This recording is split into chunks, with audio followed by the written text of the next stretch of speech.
This vampire drawing has all the fun features you would come to expect, like hypnotizing eyes, sharp pointy teeth, and a big red cape. There's even an easy way to add some bats in the background. Hi, my name's Kathy, and I've been teaching kids how to draw for over 20 years now. You know, my favorite thing to do is to show students that when you take things one step at a time, learning how to draw just might be easier than you think. Here are the supplies we need to make this drawing: just a pencil, black marker, paper, and a few crayons. You can also find a link to a step-by-step tutorial in the description below.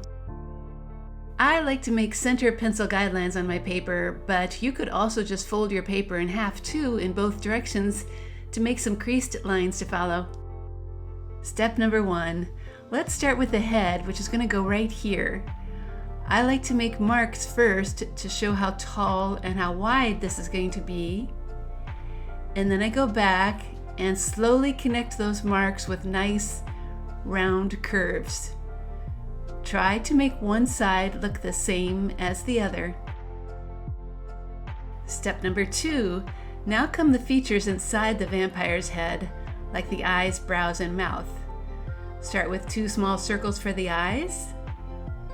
Add a larger circle around them. Then an eyebrow goes above each eye. There's a very simple nose. And finally a mouth with 2 sharp teeth. Step number 3. Next is the distinctive hairline that vampires have. There's a curve on the right side and the left. When you're done, add a pointy ear on one side and a matching one on the other. Step number 4. The vampire suit is pretty simple. Let's start with the lapel shape that's on the right, and then draw a matching one on the left. Add the shoulder line on both sides, and then that jacket shape that goes underneath. When one side is finished, then of course do the same on the other side. Step number 5. The shirt gets an upside down V shape like this. Then begin the pants by drawing one leg on the right side, which angles out a little bit. And when that's finished, draw a matching pant leg on the left side. Step number 6. The vampire shoes are pretty simple, just a large round shape on the right and on the left. There's no need for details, unless of course you want to add them. Now come the sleeves. Notice that they are longer than the jacket itself. Most young artists have a tendency to draw arms on the short side. When the sleeves are done, then add a simple hand underneath. Step number 7. All we need now is a cape, and we're going to start at the ear and draw a large collar shape on the right and a matching one on the left. Then go back and draw a long cape shape coming down on the right side, and the same thing on the left side. And don't forget that little line between the legs, which shows the back of the cape. Oh, you know what? I did seem to miss one small detail. We need a simple bow tie on the vampire's neck. Step number 8. Lastly, we can add a fun background. We could begin with a horizon line, and then some bats are easy to draw if we keep them simple like this, with just a few pointy shapes to them. Feel free to add as many of these as you want. And then finally, I'm finishing with a big circle for a full moon.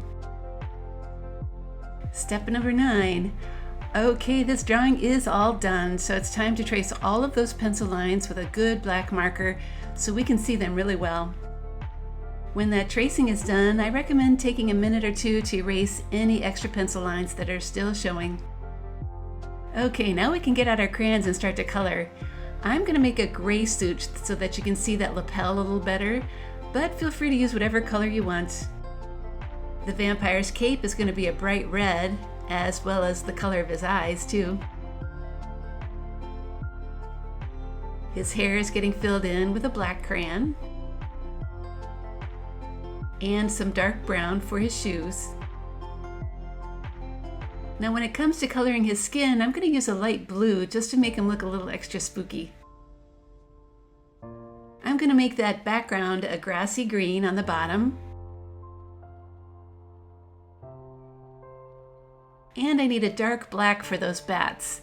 That black marker works really well for this, so I can get into all those little pointy corners. And finally, to finish the sky, I really like this dark blue color. It makes it seem like a nighttime picture, but you can still see those black bats.